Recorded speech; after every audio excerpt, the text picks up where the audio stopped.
बिस्मिल्लाहिर्रहमानिर्रहीम। अस्सलाम वालेकुम नाज़रीन, आप देख रहे हैं प्राइम टाइम विद टीएम। मैं हूं तारिक महमूद। पाकिस्तान का सबसे बड़ा सूबा पंजाब और पाकिस्तान की सियासत का मरकज़, ऐवान इक़्तिदार में जाने की ख्वाहिश रखने वाली हर सियासी जमात पंजाब पर सियासी कब्ज़े की जंग लड़ती नज़र आती है। विफाक की तरह पंजाब की सियासत भी इन दिनों गर्मा गर्म खबरों, मफरूज़ों और अफवाहों के गिर्द घूम रही है। इसी सबसे बड़े सूबे की सियासत के सबसे अहम और मरकज़ी किरदार इस वक्त हमारे साथ मौजूद हैं गवर्नर पंजाब जनाब चौधरी मोहम्मद सरवर साहब। चौधरी साहब, बहुत शुक्रिया आपका वक्त देने का। मेहरबानी, थैंक यू। खुद आपकी पार्टी के अंदर से जो है आवाज़ आ रही है कि जी ये पार्लिमानी निज़ाम ठीक नहीं है, मुल्क के अंदर तो सदारती निज़ाम होना चाहिए। गवर्नर KP के शाह फरमान साहब ने भी एक इंटरव्यू दे दिया। आप क्या समझते हैं कि ये पार्लिमानी निज़ाम को आप भी फेलियर समझते हैं? एक इंडिविजुअल उनकी राय है और मैं समझता हूँ कि किसी भी पाकिस्तान के शहरी को उसके पास जो भी ओहदा है उसको अपनी राय देने का हक है। लेकिन मैं ये कहना चाहता हूँ कि अभी पार्टी के किसी प्लेटफॉर्म पे, ना सूबे में, ना मरकज में, ना किसी कोर कमेटी में इस पे कोई डिस्कशन जो है वो नहीं हुई है। अगर निज़ाम को किसी को चेंज करना है तो उसके लिए हमें कंसेंसस पैदा करने पड़ेंगे, दूसरी पॉलिटिकल पार्टी से मशवरा करना पड़ेगा। आप क्या समझते हैं? मेजॉरिटी के साथ ही निज़ाम चेंज हो सकता है। आप भी किसी कश्मकश या गुमगू का शिकार है कि या नहीं पार्लिमानी निज़ाम डिलीवर नहीं कर सका, सदारती निज़ाम होना चाहिए, या आपका माइंड बिल्कुल क्लियर है? जिस तरह आपने कहा जी आप तो माजी में जो बात कहते हैं आज भी उसको मैं अर्ज करूं कि इसलिए कि ये एक बड़ा सेंसिटिव इशू है और इसके लिए बड़ा हमें मुख्तात होने की ज़रूरत है। हम किसी को ऑफेंड नहीं करना चाहते, किसी को नाराज़ नहीं करना चाहते, तो इसके लिए डिस्कशन है, इसमें लोगों से डिस्कशन की जाए, लोगों से मशवरा किया जाए और कोई भी चीज़ जो है उसमें अगर लोग चाहें तो तब्दीली आ सकती है। खुद चौधरी सरवर की राय क्या है कि इसमें मैं इसलिए राय नहीं दूंगा कि एक पार्लिमानी सिस्टम चल रहा है, तो मैं समझता हूँ कि जो भी सिस्टम हमने करना है, तब्दीली अगर लानी है तो उसको मासेस की, वास्ट मेजॉरिटी की जो है सपोर्ट होनी चाहिए।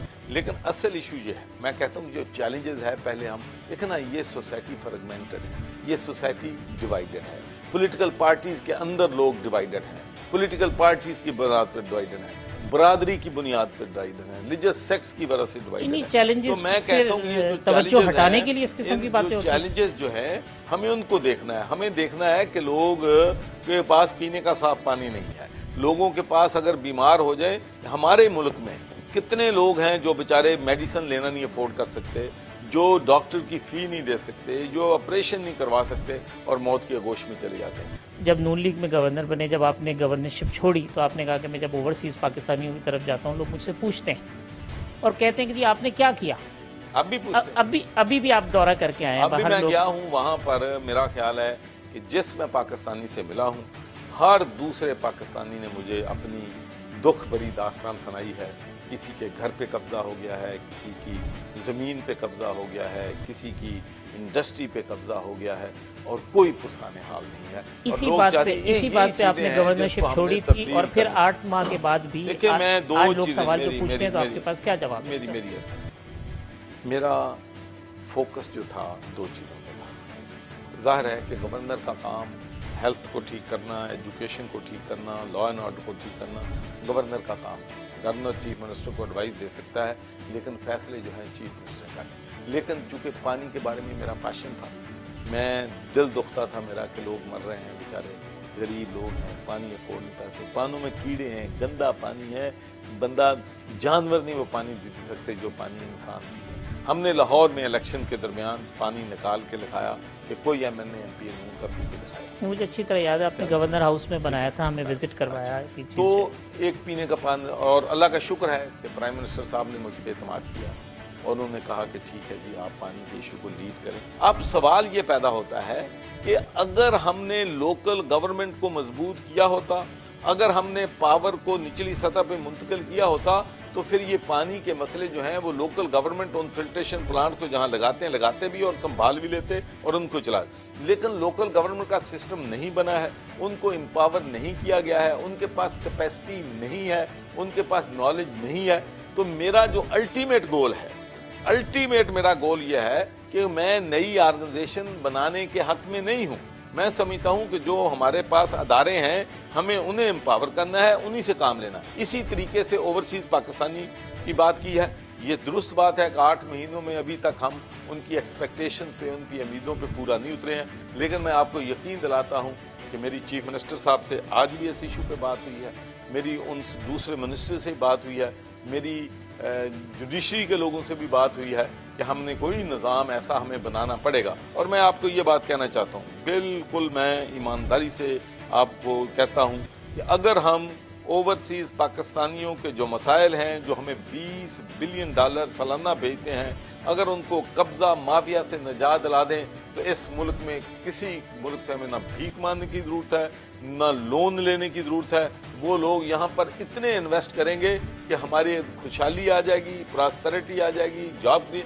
जो लोग यहाँ से $10 अपनी जेब में लेके गए हैं, खाली जेब, और वहाँ पे हज़ारों लोगों को उन्होंने जॉब दिया है, तो उनकी कोई ना कोई तो सलाहियत है। अगर वो अपनी एक्सपर्टीज को, अपने एक्सपीरियंस को यहाँ ले आएंगे तो इस मुल्क को वो जन्नत बना देंगे। ख्वाहिश आपकी जो है वो हर शोबे में तब्दीली की है, इसी ख्वाहिश के तहत आप आए थे, इसीलिए हमें वोट दिया लोगों ने। लेकिन आप खुद आके एक ऐसे ओहदे पे बैठ गए जो कि एक आईनी ओहदा है, मगर उसके पास इख्तियार नामी कोई चीज़ नहीं है उस तरह की जो कि खुद कोई तब्दीली के लिए इनिशिएटिव कर सके। तो आपने ये ओहदा क्यों कबूल किया? सिर्फ इस वजह से कि क्या कोई और ओहदा नहीं था? ये ओहदा तो आपको नून लीग ने भी दे दिया था। नहीं, मैं अर्ज करूं, पहली बात यह है कि जब आप एक पॉलिटिकल पार्टी में होते हैं तो उस पॉलिटिकल पार्टी के फैसले जो होते हैं वो कलेक्टिव होते हैं। पार्टी की लीडरशिप का फैसला था, प्राइम मिनिस्टर साहब का फैसला था, पहले उनका फैसला था कि मैं सेनेट का इलेक्शन लड़ूं, मैं सेनेट का इलेक्शन लड़ा, और मैं समझता हूँ कि उनका फैसला ठीक था। वो ये हो सकता है उन्होंने सोचा वो आपके अलावा कोई और शख्स ये सीट ही नहीं निकाल सकता, इस वजह से उन्होंने आपको सेनेट के टर्निंग पॉइंट, ये फैसला ठीक था, उस वक्त मेरे नहीं था, लेकिन बाद में सब लोग आज भी मानते, मैं आज भी समझता हूँ, हालांकि मैंने रिजाइन कर दिया 6 महीने बाद, 4 महीने बाद, लेकिन प्राइम मिनिस्टर साहब का फैसला उस वक्त दुरुस्त था। उनका ख्याल था कि हमें कैंडिडेट वो फील्ड में डालना है जो इलेक्शन जीत सके। और मैं आपको बता दूं, पंजाब की सियासत में मेरा सेनेटर बनना टर्निंग पॉइंट था। ये पहला मौका हुआ कि नून लोगों ने रोना धोना किया, हम हार गए, हालांकि 11 सीटें बन के उन्हें नहीं करना चाहिए था रोना धोना। उस टर्निंग पॉइंट पे एक ऐसा प्लेयर जो कि उनको मैच जिता दे, पाकिस्तान तहरीक इंसाफ जीत सकती है। Nothing is impossible for Pakistan Tehreek Insaf. सबसे ज्यादा इंडस्ट्री जो इम्पोर्टेंट है वो टूरिस्ट इंडस्ट्री है, तो उसमें मुझे रिलीजियस टूरिज्म और हेरिटेज का जो मुझे हेड बनाया गया है, मैं आपको यकीन दिलाता हूं कि आप 2 साल इंतजार कर लें, 2 मिलियन लोग रिलीजियस टूरिज्म पे, सिख, हिंदू, ईसाई, बुद्धिस्ट इस मुल्क में आएंगे, और अगर 2 मिलियन लोगों को हम लाने में कामयाब हो गए तो $5 बिलियन फ्री आपकी इकॉनमी आएगा। तो ये हैं चीजें जो आपको दूरदर्श नतायज पे करनी पड़ती हैं। तो मैं समझता हूँ कि वज़ीर आज़म साहब ने मुझे दे दी है, और मेरी अब यही ख्वाहिश है कि वज़ीर आज़म की जो जिम्मेदारी है उसको मैं अहसन तरीके से निभाऊं। ये 2 टास्क मुझे दिए गए हैं, मैं इन टास्क पे काम कर रहा हूँ। मेरे लिए कोई टाइम नहीं है ये जो इंटरनल फाइट्स हैं, इसी के ऊपर हम पंजाब की सियासत पे, हालिया तब्दीलियों पे और ये जो बातें हो रही हैं उस पर बात करेंगे। एक ब्रेक हम ले लेते हैं, ब्रेक के बाद आते हैं तो इसी मौजू को आगे बढ़ाते हैं। नाजरीन, एक वक्फा है, वक्फे के बाद दोबारा गुफ्तगू करेंगे गवर्नर पंजाब चौधरी मोहम्मद सरवर साहब।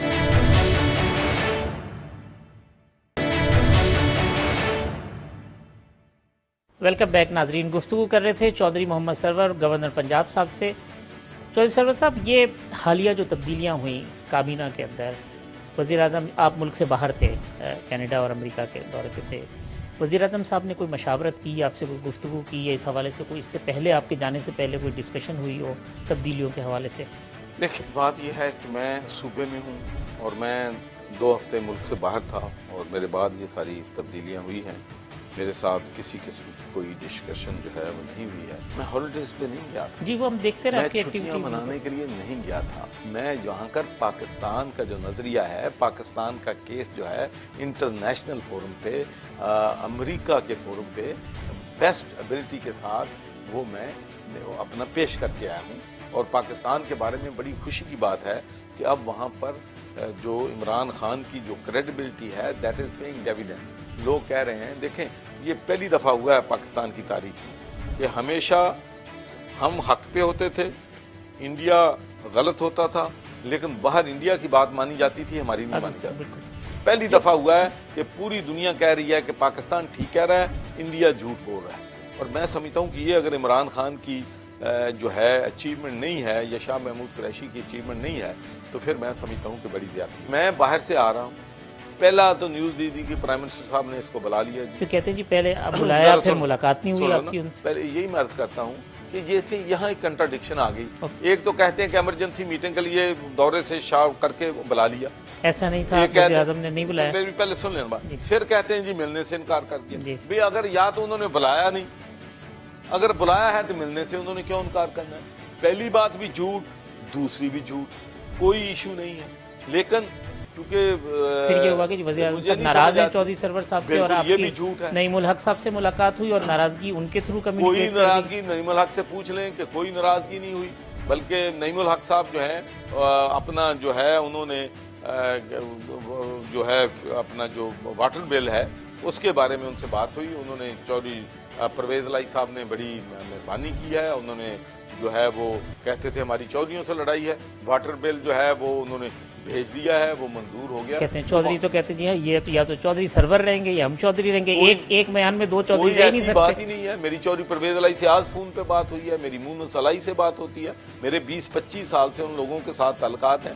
लेकिन ये सारा मीडिया में कौन कर रहा है, क्यों कर रहा है, किन मकासद के लिए कर रहा है, ये हमारी समझ से बाहर नहीं। ये पार्टी के अंदर से आप समझते हैं, चीफ मिनिस्टर से आज मेरी मीटिंग हुई है, वही चीफ मिनिस्टर से। देखिए ना, जब मैं अपने कॉन्स्टिट्यूशन के तहत रह के अपने दायरा इख्तियार में काम करूंगा तो मेरी लड़ाई किसी से नहीं है। स्पीकर का अपना रोल है, चीफ मिनिस्टर का अपना रोल है, गवर्नर का अपना रोल है, और मेरे रोल से बढ़कर अगर जो चीजें जो हैं मुझे टास्क मिल गया है, मैं तो 20 घंटे काम करूं तो मैं वही टास्क पूरा करूं तो मैं अल्लाह का शुक्र अदा करूं। ये समझते होंगे कि सियासी खतरा समझते होंगे कुछ लोग आपको, वो समझते होंगे जी चौधरी सरवर साहब को अगर हाथ पैर फैलाने का मौका मिल गया तो पार्टी के अंदर उनकी सियासत खतरे में हो सकती है। मुझे ये बताएं कि लोगों को पीने का साफ पानी देना ये कैसे मतलब पाँव फैलाने वाली बात है? ये तो एक नेकी का काम है। और फिर दूसरी बात ये है कि ये कोई पैसा मेरी जेब में नहीं आना है। ट्रांसपेरेंसी की बात मैं बता दूं, एक बात मैं आपको कहता हूं कि जिस प्रोजेक्ट में मेरी इन्वॉल्वमेंट होगी उसमें ना कोई कमीशन ले सकेगा ना कोई दे सकेगा। अगर कमीशन लेगा या देगा तो सीधा नैब के पास जाएगा, और अगर मेरी जात पे कोई नुक्ता आया तो मैं टोटल हाथ खड़े कह के कह दूंगा मैं नाकाम हो गया। मैंने अपनी जिंदगी सारी असूलों पे गुजारी है, इंटेग्रिटी पे गुजारी है, ऑनेस्टी से गुजारी है। लेकिन मैं आपको बताऊं कि it is love of the people I am taking this nonsense. Jahangir तरीन साहब को कोई इशू है आपसे? अल्लाह जाने जी, मैं तो मेरे पास प्रूफ है, लेकिन ये बात मैं बिल्कुल है कि सिस्टमेटिक कैंपेन मेरे खिलाफ पिछले 2 हफ्ते से शुरू है। इसके पीछे कौन है इंशाल्लाह एक्सपोज हो जाएगा। आप समझते हैं कि जहांगीर तरीन साहब का जो ग्रुप है वो मिलाइन कर रहा है आपको, या पार्टी के अंदर से कोई ग्रुप मिलाइन कर रहा है? मैं देखिए मैं अर्ज करूं कि मैं कोशिश करता हूं कि जब तक मेरे पास प्रूफ ना हो, सिर्फ लोग हियर से पे मैं अपने कमेंट नहीं देता। लेकिन ये बात यकीनी है एक इफेक्टिव मुनज़्ज़म बकाऊ कैंपेन मेरे खिलाफ जो है कुछ लोगों ने लॉन्च की है। लेकिन एक बात मैं बताऊं, उसकी वजह वो तो नहीं हो सकती कि आप शाह महमूद कुरैशी साहब के साथ एक ऐसी प्रेस कॉन्फ्रेंस में बैठे थे। देखिए मैं इसलिए मुझे आप इससे मुझे ज्यादा नहीं कहना, क्योंकि मुझे नहीं इल्म मैं ऐसी बात कहूं जिसका, लेकिन मुझे अलीम मालूम है कि कोई मेरा प्राइम मिनिस्टर। देखें एक बात और मैं आपसे कहना चाहता हूँ, आप शाह महमूद साहब हर बात को के साथ हर बात को तोड़ मोड़ के पेश किया जाता है। हमारे प्रॉब्लम यह है कि जब मैं कोई सेंटेंस कहता हूँ तो मैं पहले ये सोचता हूँ कि इसका पहले सियाक क्या है, सबाक क्या है, ताकि पहला उड़ा देंगे अगला हिस्सा उड़ा देंगे, दरमियान में कुछ कह देंगे। ठीक है, एक बात मैं ज़रा क्लैरिटी के साथ कहता हूँ कि आज मीडिया में बड़ी चल रही है चौधरी सरवर ने इस्तीफा देने की धमकी दे दी। कतन ये नहीं है। मैंने जो कहा है मैं अब फिर रिपीट करता हूँ कि मुझे गवर्नर बनाया है पार्टी की लीडरशिप ने और प्राइम मिनिस्टर इमरान खान। अगर मुझे वो नॉट दे देंगे कि आप भाई यहाँ फिट नहीं है, कोई और टास्क आपको देना है। देखिए इसलिए कि जो पार्लिमानी सिस्टम है वो प्राइम मिनिस्टर का इख्तियार होता है। किसी साजिश या डर कर आप जो है वो गवर्नरशिप का उधर नहीं छोड़ेंगे, खुद जो है मैदान छोड़ के नहीं भागेंगे, इसका मतलब ये नहीं मैं देखो ना, मैं कहता हूँ कि ये अगर मुझे नॉट भी आ जाएगी तो मैं तो इसलिए कि प्राइम मिनिस्टर का फैसला, जो प्राइम मिनिस्टर फैसला करेगा उसको मैं एक्सेप्ट करूंगा और ऑनरेबल एक्सेप्ट करूंगा, और पार्टी के साथ जो लॉयल्टी है वो खत्म नहीं होगी। वजीर आजम को आपके खिलाफ कोई फैसला करने पे मजबूर करने की कोई साजिश की वो नजर आती है आपको? कि मैं इसमें मुझे जहाँ तक मालूम है कि प्राइम मिनिस्टर साहब is happy with my job, और मैं प्राइम मिनिस्टर को मैंने प्रॉपर ब्रीफ किया था। शाह महमूद कुरैशी साहब के इस एतराज़ को आप दुरुस्त समझते हैं कि एक गैर मुंतखब शख्स को या एक ऐसे शख्स को जिसको सुप्रीम कोर्ट ने मना किया उसको नहीं होना चाहिए? मैं ये कहता हूँ कि प्राइम मिनिस्टर साहब ने हदायत दी सबको कि अगर पार्टी के अंदर इशू है तो पार्टी के अंदर करें, और उस पर तमाम शाह महमूद कुरैशी, माई सेल्फ, जहांगीर तरीन सब उस दिन से सीज फायर है। तो मैं समझता हूँ कि अब ये सवाल का जवाब देना मेरे लिए मुनासिब नहीं, लेकिन ऊपर से रहनुमाओं की हद तक तो सीज फायर है, लेकिन ये जो दूसरा फायर हो रहा है, लेकिन कई दफ़ा ये भी होता है कि जब आप लोग समझते हैं कि आप एक दूसरे के ठीक नहीं हैं तो कोई ऐसी थर्ड कुव्वतें भी आ जाती हैं जो समझती हैं कि इस झगड़े को और बढ़ा दो और इसको डीपन कर दो। तो इसलिए मैं समझता हूँ कि हमें गुड फेथ ही हमेशा रखना चाहिए एक दूसरे के बारे में। सर, जिस वक्त शाह महमूद कुरैशी साहब ने, मैं ये अपना पिछले सवाल के साथ तसल्सल जोड़ूँ कि जब शाह महमूद साहब ने प्रेस कॉन्फ्रेंस की तो धड़ाधड़ जहांगीर तरीन साहब की हिमायत में बयानात आने लग गए। ऐसा लगा कि शाह महमूद के साथ कोई बंदा ही नहीं खड़ा, जो आप उनके साथ बैठे हुए थे वो लगता था आप भी छोड़ के उनको चले गए। नहीं, ऐसी बात कोई नहीं है। देखें, शाह महमूद कुरैशी साहब की एक रिस्पेक्ट है पार्टी के अंदर, लेकिन चूँकि प्राइम मिनिस्टर ने जो है वो कह दिया कि भाई अब कोई सीज़ फायर करो, तो सीज़ फायर अच्छा है। मैं समझता हूँ कि हमें अपने इख्तलाफात जो हैं वो मीडिया में नहीं जाहिर करने चाहिए, हमें अपने इख्तलाफात जो हैं उनको पार्टी के अंदर डिस्कस करना चाहिए। उस्मान बुज़दार साहब, वज़ीर आला पंजाब, आपने कहा जी आपको इमरान खान साहब ने यहाँ भेजा पंजाब के, क्योंकि इतना बड़ा और हब है PTI की सियासत का भी, उनकी कारकर्दगी से आप मुतमईन हैं 100%? देखें, चैलेंजेस हैं। अब बुज़दार साहब होते या कोई और होता तो कोई जादू की छड़ी तो किसी के पास नहीं है। जैसा कि मैंने पहला कहा है, हेल्थ में इश्यूज हैं, एजुकेशन में इशू हैं, एक कैबिनेट है, कलेक्टिव रिस्पॉन्सिबिलिटी होती है, जो डिलीवरी है वो सारी कैबिनेट की डिलीवरी चीफ मिनिस्टर की डिलीवरी बनती है। जब ये PTI के इलेक्शन से पहले ये सिचुएशन थी कि एक आम तासुर था कि यहाँ पे तो जी बहुत ही प्रोफेशनल, काबिल, पढ़े लिखे लोग होगी, और जो भी एक सीट होगी, कोई एक ओहदा होगा, उसके ऊपर बड़ा सख्त कंपटीशन होगा कि जी इन 4-5 लोगों में से हम किसका सिलेक्शन करें। अब ऐसा लगता है कि PTI के पास अपने लोगों की कमी हो गई है या एतमाद नहीं है। वो मांगे तांगे के जो है ना जमा हो रहे हैं, कभी हफीज़ शेख साहब को ले रहे हैं, कभी किसी और टेक्नोक्रेट एक्सपर्ट को ले रहे हैं जिसका PTI के साथ या उसके साथ कोई ताल्लुक ही नहीं रहा। ये काम हम ऐसा तो नहीं कर रहे जो पहले अनहोनी है या पहले नहीं हुआ है। पहली भी हुकूमतों में टेक्नोक्रेट्स आते रहे। फर्क क्या रह गया PTI में और पीपल्स पार्टी और नून लीग में? आप तो तब्दीली के नारे के साथ आए। तब्दीली का नारा हमारा ये है कि हम इस मुल्क में रूल ऑफ लॉ लाकर चाहते हैं, हम अदारों को गैर सियासी बनाना चाहते हैं, हम हेल्थ को बेहतर करना चाहते हैं, एजुकेशन को बेहतर करना चाहते हैं, 50 लाख लोगों का घरों का हमने वादा किया वो पूरा करना चाहते हैं, और उसकी जो अल्टीमेट रिस्पॉन्सिबिलिटी है वो चीफ मिनिस्टर पे है और प्राइम मिनिस्टर पे है। इसीलिए जो सवाबदीदी इख्तियारात प्राइम मिनिस्टर को दिया जाते हैं या चीफ मिनिस्टर को दिए जाते हैं, इसलिए दिए जाते हैं कि अल्टीमेट रिस्पॉन्सिबिलिटी उनकी होती है। ये जो तब्दीलियाँ हुई कैबिनेट में, असद उमर साहब, वज़ीर इमरान खान साहब ने बड़ी तारीफ भी की। आपको ये लगता है कि इन तब्दीलियों के लिए खान साहब का ये खुद का ज़ाती फैसला होगा या उन्होंने किसी किचन कैबिनेट से मशावरत की होगी, लेकिन उसमें आपको नहीं, लेकिन आपको उस पूरे मशावरती अमल से जो अगर अलहदा रखा गया नहीं, तो उसकी एक वजह है। देखिए, एक बात यह है कि अगर मुझे अलहदा रखते हैं तो फिर भी इतराज़ है, अगर मुझे एंगेज करते हैं तो कहते हैं जी गवर्नर का रोल ही न्यूट्रल होना चाहिए, गवर्नर को इन मामलात में नहीं होना चाहिए, गवर्नर को सियासी जगहों पर नहीं जाना चाहिए। तो क्या करें हम? ये कोई इंटेलिजेंस रिपोर्ट्स प्राइम मिनिस्टर साहब के पास आ रही हैं मुख्तलिफ महकमों के हवाले से? जाहिर है क्यों नहीं आ रही होंगी। देखें ना, प्राइम मिनिस्टर है तो प्राइम मिनिस्टर का जो है उनके पास जो मुख्तलिफ होती हैं, IB है, उसके बाद इंटेलिजेंस एजेंसीज हैं, वो रिपोर्ट जो है हर बंदे की कारकर्दगी की वो भी रिपोर्ट। आमिर कियानी साहब को क्या IB की रिपोर्ट पे हटाया गया करप्शन के हवाले से? लेकिन जो बात मेरे नॉलेज में नहीं है, मैं क्या कह सकता हूँ। मैं तो ये कह सकता हूँ कि आमिर कियानी नॉर्थ पंजाब में जो हम इलेक्शन जीते हैं उसमें सबसे ज़्यादा मेरा ख्याल हमारा बेस्ट रिजल्ट आया है।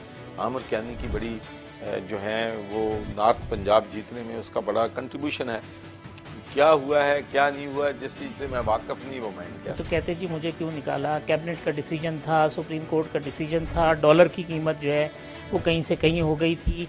ख़ुद जो है कल फिरदौस आशिक साहिबा कह रही थी कि ये करप्शन पे नहीं निकले लेकिन इनकॉम्पिटेंसी के ऊपर निकाले गए, तो आपने इतने पार्टी के अहम आदमी को इनकॉम्पिटेंट करार दे के निकाल दिया। भाई मुझे नहीं है इस बात, जिस बात का मुझे इल्म नहीं मैं गैस में पंजाब के वज़रा के हवाले से भी कुछ इस किस्म की शिकायत आपको? देखिए जी ये यहाँ तो बराह रास्त ताल्लुक है। देखिए मेरा बराह रास्त ताल्लुक ज़रूर है, लेकिन मिनिस्टर्स की कारकर्दगी को मॉनिटर करना गवर्नर का जॉब नहीं है। वजीरों की कारकर्दगी को मॉनिटर करना वो चीफ मिनिस्टर का जॉब है। लेकिन मेरा ख्याल है आप वजीर आला की अगर वजीर आला से ये सवाल पूछें तो that will be the right. लेकिन वजीर आला की कारकर्दगी जो है उसको आप वैसे तो एक बीइंग रिप्रेजेंटेटिव ऑफ फेडरेशन और एक पार्टी के एक सीनियर आदमी के तौर पे आप वजीर आला की कारकर्दगी को देखते नहीं है, या आपने छोड़ रखा है उस्मान बुज़दार साहब की उनके पास आईनी इख्तियार है, जो मर्जी करे मैंने यही काम करना है, बाकी जो नहीं फिर मुझे ये बताएं, फिर गवर्नर का न्यूट्रल रोल, फिर आप कहेंगे कि मैं कॉन्स्टिट्यूशन जो है उसको वायलेट कर रहा हूँ। गवर्नर जो है उसका काम है खामोशी से एडवाइस कर देना, चीज़ों को देख लेना। आपने इमरान खान साहब को इन 8 माह के दौरान गवर्नर का ना जॉब ये है कि चीफ मिनिस्टर को मॉनिटर करे, ना गवर्नर का जॉब है कि मिनिस्टर को मॉनिटर। आपने इमरान खान साहब को फीडबैक यकीनन देते होंगे जो आप पंजाब के अंदर बैठे, किन चीज़ों में पंजाब इन 8 माह में ऊपर गया और किन चीज़ों में नीचे गया? फिर वही बात मैं तो आपको बता रहा हूँ, आप एक इनपुट तो आप एक बहैसियत गवर्नर आपने एक अपने इमरान खान साहब आप पार्टी के मैं आपसे ये कहता हूँ कि हम टूरिज्म पे यहाँ पंजाब में काम कर रहे हैं, बड़ा इफेक्टिव तरीके से हो रहा है। करतारपुर में हम डेवलप कर रहे हैं, बड़े इफेक्टिव तरीके से काम हो रहा है। फिर उसके बाद जो पनाहगाहें हमने खोली हैं माशाल्लाह वेरी सक्सेसफुल, बड़ी कामयाब हैं। लोग दुआएं देते हैं, जो लोग सड़कों पे सोते थे उनके लिए सहूलत जो है वो पैदा की जा रही है। घरों पे काम हो रहा है, खराबियों की भी निशानदेही की है तो पॉजिटिव बात है। तो ये चीज़ें जो हैं नहीं, खराबियों की बात तो ये है कि अभी इसकी असलाह की ज़रूरत है। मैं ये कहता हूँ कि हमें टाइम दें। पंजाब की ब्यूरोक्रेसी पे, पुलिस पे, दीगर इदारों के ऊपर आपको लगता है कि वो एक खींचातानी है, वो इन्फ्लुएंस होते हैं, चौधरी बिरादरान की तरफ से भी इन्फ्लुएंस होते हैं, जहांगीर तरीन साहब की तरफ से भी इन्फ्लुएंस होते हैं, उस्मान बुज़दार साहब की तरफ से भी इन्फ्लुएंस होते हैं, फेडरल की तरफ से भी इन्फ्लुएंस होते हैं। एक जगह पे ये तो एक अजीब सी मज़ाहमती माहौल नहीं? एक तो मैं आपका शुक्रिया अदा करता हूँ कि आपने मुझे उनमें नहीं डाला, आप पहले बंदे हैं जिसने मुझे वहाँ नहीं डाला, तो इसके लिए मैं आपका शुक्रिया अदा करता हूँ। मैं जवाब लेना चाह रहा हूँ ना आपसे कि ताकि आप खुल के जवाब दे दें, वरना हो सकता है कि आप जो है मुझे भी इसमें घसीटते थे। देखें मेरा अपना जो ज़ाती राय है और जिस टिकट पे हमने लोगों से वोट लिए, हमने बार बार कहा, जलसों में कहा, इमरान खान साहब ने कहा कि हम अदारों को गैर सियासी बनाएंगे, हम अदारों को डीपोलिटिसाइज करेंगे। और मैं इस बात पे ईमान रखता हूँ, चाहे वो मेरी पार्टी है, किसी की पार्टी है, right person for the right job on merit. पहला काम कि किसी अदारे को हेड को लगाना है तो वो जाहिर है वो तो पॉलिटिकल डिसीजन होगा। फिर अगर उस हेड को आप लगा दें, चाहे वो चीफ सेक्रेटरी है, चाहे वो आईजी पंजाब है, चाहे वो किसी और में, फिर इम्पावर स्टैंड बिहाइंड और उसके बाद फिर उन पे चेक एंड बैलेंस रखें, उनकी अकाउंटेबिलिटी करें। अगर एक डीपीओ जो है अपनी मर्जी से एसएचओ नहीं लगाएगा और वो अपने जो इलाके के एमएनए एमपी है उनकी मर्जी से लगाएगा, तो फिर लॉ एंड ऑर्डर इस मुल्क का कभी ठीक नहीं हो सकता। पंजाब में थोड़ी सी मुश्किलात हैं, लेकिन मैं आपको बताना चाहता हूँ प्राइम मिनिस्टर की विजन लाइक टेक लिया है। उन्होंने बार बार पॉलिटिशियन को कहा है कि खबरदार किसी की पोस्ट में, किसी की ट्रांसफर में आपने दखल नहीं देना है, लेट दी बॉसेस डिसाइड। हाँ, मैं भी अपने एमएनए एमपीएस को यही कहता हूँ कि अगर आपका कोई थानेदार है, तहसीलदार है, पटवारी है, कानून है या कोई और नहर का मुलाजिम है, रिश्वत ले रहा है, उस पर चेक एंड बैलेंस रखें और उसको फिर रिपोर्ट करें और फिर उसके बॉस के पास जाएं, उनसे ये मत कहें कि मेरा फलां बंदा लगा दो।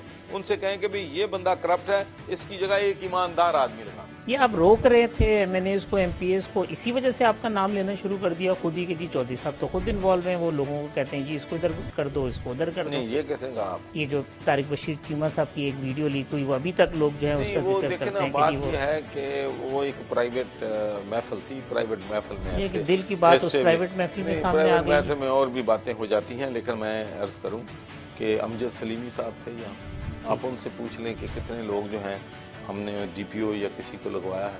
कभी नहीं। हम तो अगर किसी का कहेंगे भी तो कहेंगे ये हमारे ख्याल में ऑनेस्ट अफसर है, इसको देख लें, अगर मेरिट पे आता है तो लगा दें। सियासी लोगों को मैंने आज तक सिफारिश तो करनी पड़ती है ना, लोग आते हैं आपके हल्के के। मेरी सुने मैं आपको, ये मेरे पे अल्लाह का बहुत बड़ा एहसान है कि मैंने आज तक, मुझे किसी डाकू की, किसी चोर की, किसी लुटेरे की, किसी कब्जा माफिया की, अल्लाह की मेहरबानी से मैंने कभी सिफारिश नहीं की।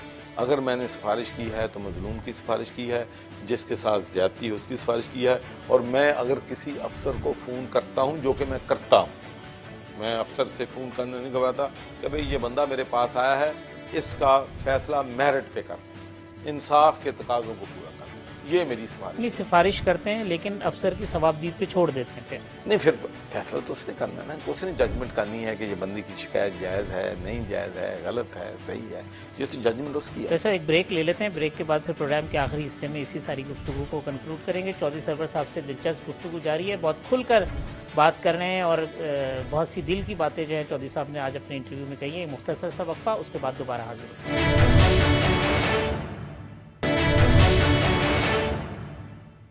वेलकम बैक नाजरीन। गवर्नर पंजाब चौधरी मोहम्मद सरवर साहब से गुफ्तगू का सिलसिला जारी है। चौधरी साहब, असद उमर साहब, पहले एक मुनज़्ज़म कैंपेन चली कि जी इकॉनमी का बट्टा बिठा दिया, सोशल मीडिया के ऊपर बहुत सारी बातें हुई, फिर वो हटे तो भी एक कैंपेन चली, तो बिल्कुल उसी तरह की कैंपेन आपके ख़िलाफ़ हो रही है। तो पहला नंबर असद उमर का था, कि दूसरा नंबर आपका तो नहीं है?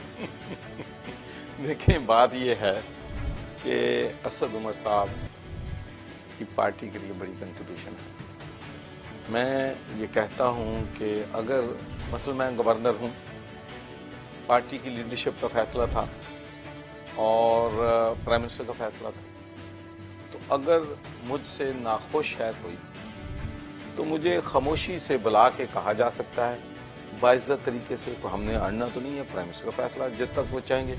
लेकिन ये कैंपेन जो है ना, ये पेनफुल है। मैं समझता हूँ कि असद उमर के साथ भी जिन लोगों ने कैंपेन किया, ज्यादती की है, और जो मेरे साथ कर रहे हैं वो भी ज्यादती। लेकिन असद उमर साहब तो, प्राइम मिनिस्टर साहब कहते हैं कि उनको हमने ऑल्टरनेट रोल देने की कोशिश की, वो इतने नाराज़ हो गए कि वो काबीना में नहीं रहना चाहते। आप मनाने जाएंगे असद उमर साहब को, कोशिश करेंगे कि वो दोबारा कम अज़ कम मेन स्ट्रीम में आए? हमारी तो ख्वाहिश होगी कि उनका एक रोल है पाकिस्तान तहरीक इंसाफ में, और वो एक पार्टी के लिए हुकूमत में कंट्रीब्यूशन कर सकते हैं, एक टैलेंट है। इंशाल्लाह मैं ज़रूर रिक्वेस्ट करूँगा असद उमर साहब से कि क्या इश्यूज़ हैं, लेकिन मेरे ख्याल में वो हर्ट इसलिए होगा कि कैंपेन की वजह से, वरना ऐसी बात नहीं थी कि वो दूसरा जॉब जो है वो ना लेते। लेकिन ये तो फिर इसका मतलब ये है कि ख़ास मुनज़्ज़म मनसूबाबंदी के तहत जो कि फेसेस थे या जिन्होंने स्ट्रगल की थी पीटीआई के लिए, उनको कॉर्नर करने की कोई कैंपेन नज़र आ रही है आपको?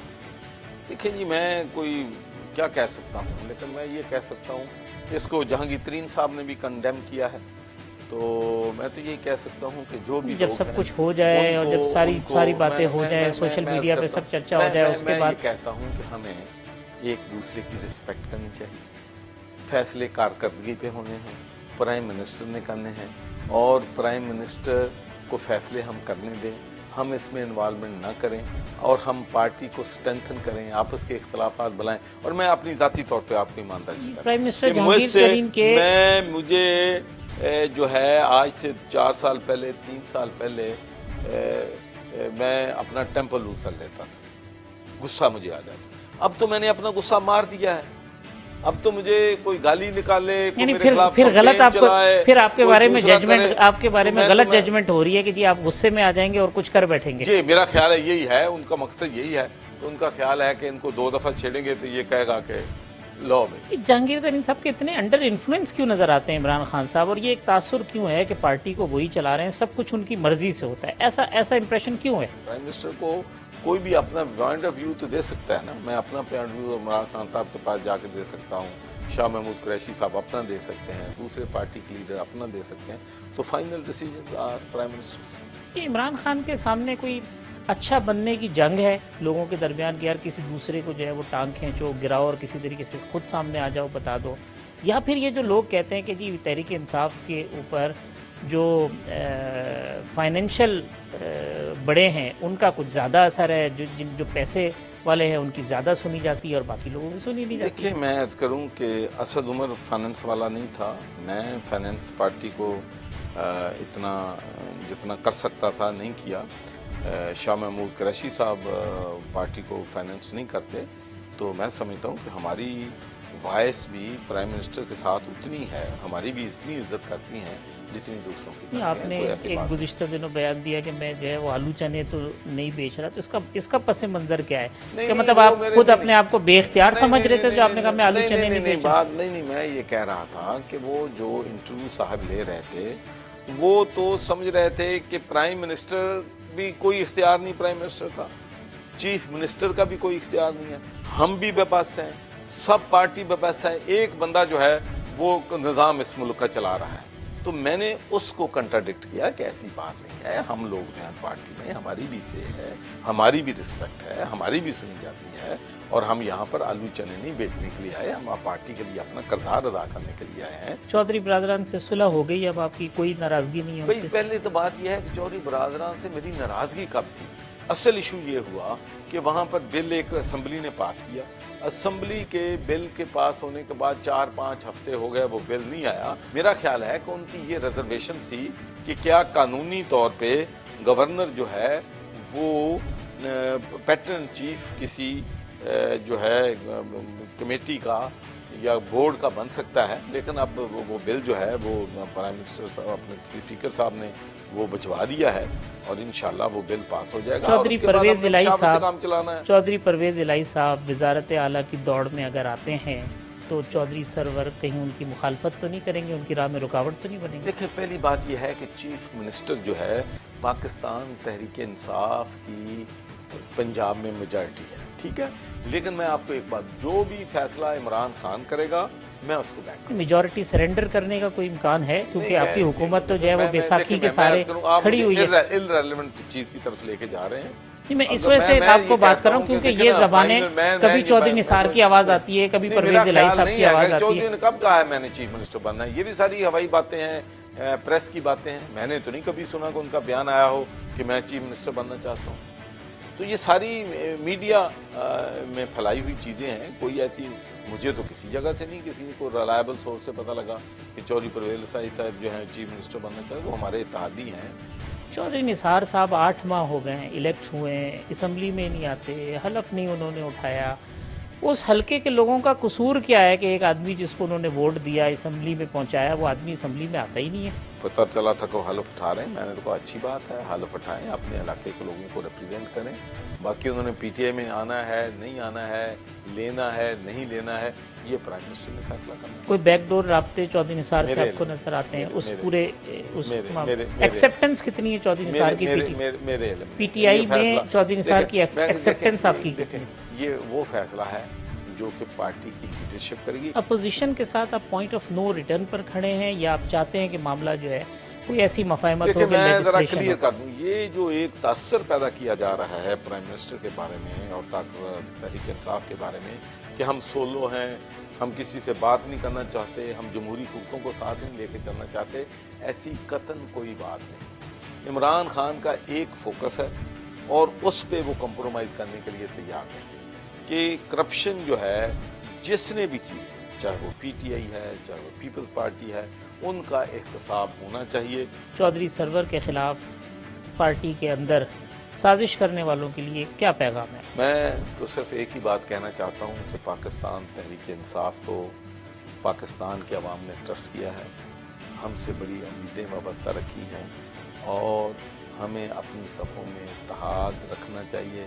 मेरा बिल्कुल ना स्पीकर साहब से कोई झगड़ा है, ना मेरा बुलतार साहब से कोई झगड़ा है, मैं उनके साथ काम करना चाहता हूँ और मैं आईन के दायरा इख्तियार में रह के बात करना चाहता हूँ। आपका अपना कोई ग्रुप एग्जिस्ट करता है पार्टी के अंदर, चौधरी सरवर का कोई ग्रुप? कभी सुना आपने? नहीं, वो तो इस वजह से नहीं सुना। कहते हैं चौधरी सरवर साहब इतना तेज निकलते हैं कि पीछे सबको छोड़ जाते हैं, जो साथ में होते हैं पता ही नहीं चलता किधर गए किधर नहीं गए। नहीं, ऐसी कोई बात नहीं है। तो मेरा तो ग्रुप जो है ना पार्टी का वर्कर है, मैं आपको बता दूं। पार्टी का वर्कर से मैं प्यार करता हूँ, उनके साथ खड़ा होता हूँ और हमेशा पार्टी के वर्कर के साथ खड़ा हूँ। चौधरी सरवर साहब बहुत शुक्रिया न्यूज़ वन को वक्त देने का। नाज़रीन, गुफ्तगू सुनी गवर्नर पंजाब चौधरी मोहम्मद सरवर साहब की, दिल की बातें भी कही हैं, बहुत सारी बिटवीन द लाइन गुफ्तगू भी की है। फैसला आप पर छोड़ते हैं। अगले दिन इसी प्रोग्राम में दोबारा मुलाकात होगी। आपका बहुत बहुत शुक्रिया। अल्लाह हाफ़िज़।